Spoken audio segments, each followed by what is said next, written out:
Mr. General Secretary, please accept my government's congratulations on the renewal of your term of office and be assured of Guyana's continued cooperation and support in the execution of your duties.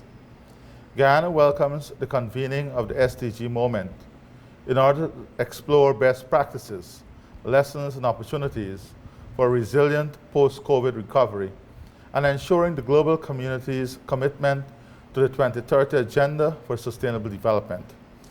My country's commitment to leaving no one behind is unalterable. Guyana is a plural society with 6 ethnic groups and a kaleidoscope of cultures.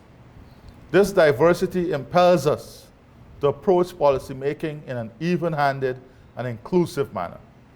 Agenda 2030 represents a framework for sustainable, inclusive, and equitable development.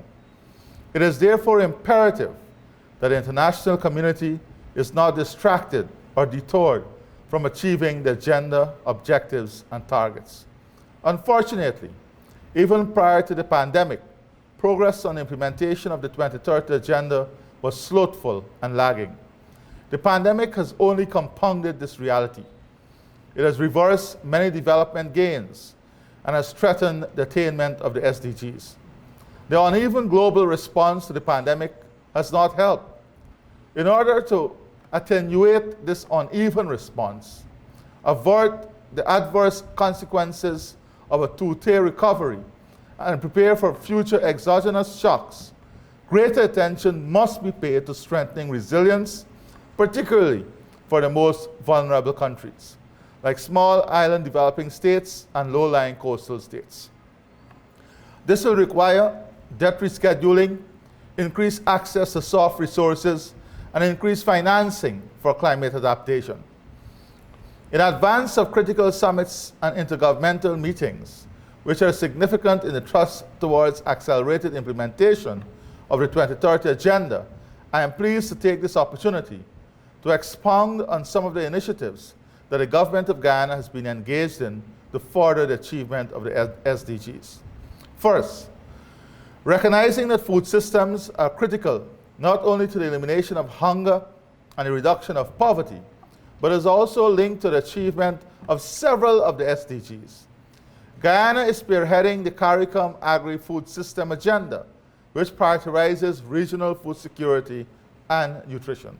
Second, as a low-lying coastal developing state, Guyana's economic development is being guided by a low-carbon development strategy, which simultaneously facilitates sustainable economic development while combating climate change.